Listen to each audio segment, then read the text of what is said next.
Olá, estamos nos aproximando do final de ano e nesta época surgem muitas perguntas relacionadas a férias coletivas. Essa demanda requer muita atenção e a Infolex te ajuda a simplificar o assunto. Venha conosco e saiba os detalhes.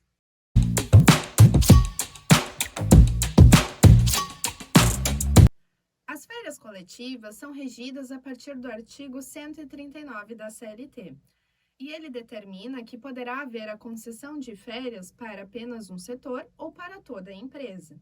E esta é uma opção muito viável para empresas que enfrentam épocas de baixo consumo e de baixa produção.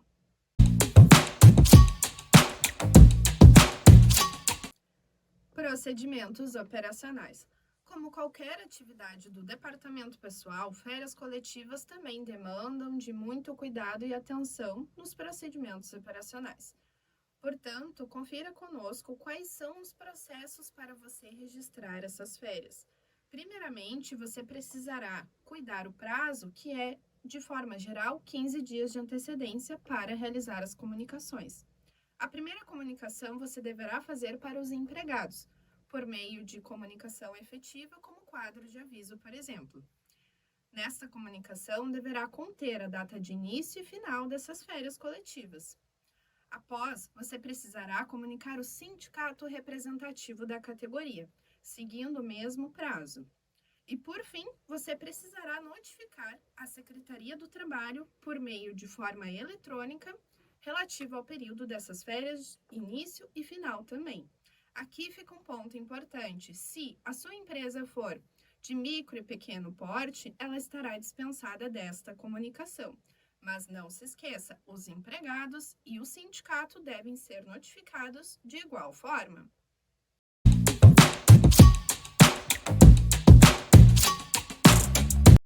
Agora compartilharemos com vocês alguns tópicos que em nada diferem das férias individuais.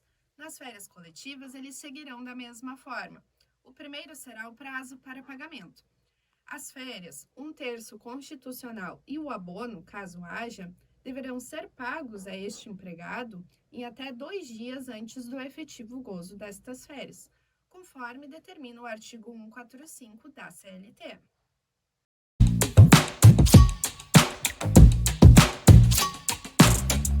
Início das férias. Aqui também aplicaremos a mesma regra do artigo 134 da CLT no que se refere a férias individuais.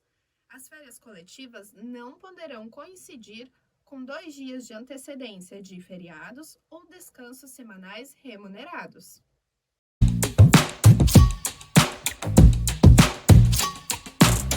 A partir de agora, falaremos sobre alguns tópicos específicos da legislação de férias coletivas.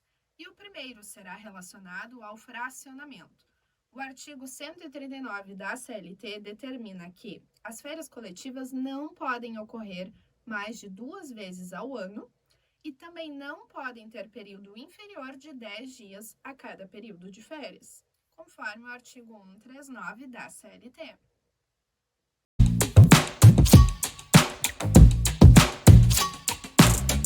Abono pecuniário. Aqui, cabe resgatar que ao empregado que deseja solicitar o seu abono pecuniário, deve fazer a solicitação no prazo máximo de 15 dias antes de encerrar o seu período aquisitivo. Entretanto, essa regra não se aplica em férias coletivas.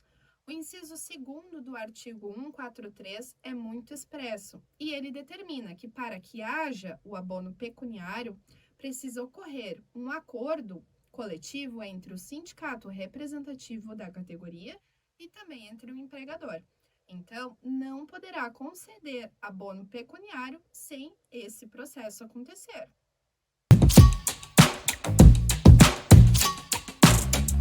Empregados com menos de 12 meses de contrato de trabalho.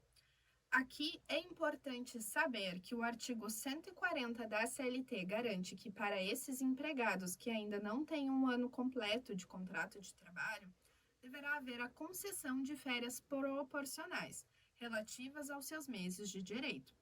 E no exemplo que você pode ver ao lado, o período concessivo das férias coletivas foi igual e proporcional aos avos de direito deste empregado. Também é importante indicar que para este empregado haverá a quitação do seu período aquisitivo e deverá também haver o início do novo período aquisitivo no primeiro dia das suas férias coletivas.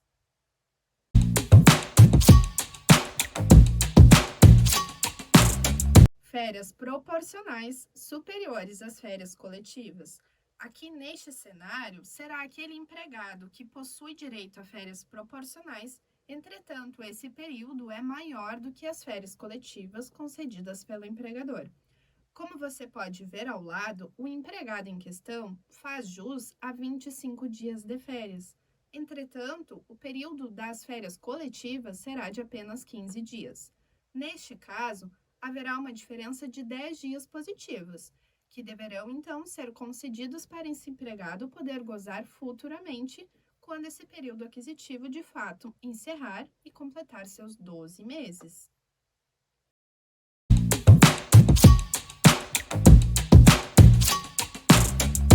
Férias proporcionais inferiores às férias coletivas.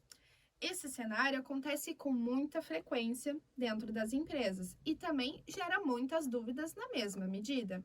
São casos em que os empregados foram admitidos ao decorrer do ano e ainda não completaram 12 meses de trabalho. Como você pode visualizar no exemplo ao lado, temos um caso onde o empregado adquiriu direito apenas a 15 dias de férias proporcionais. Entretanto, a empresa determinou a concessão de férias coletivas ao total de 19 dias. Portanto, temos aqui uma diferença de 4 dias. E o correto, neste caso, é que esses 4 dias sejam concedidos para o empregado a título de licença remunerada. Essa verba deverá ser lançada na folha de pagamento e não terá o acréscimo de 1/3.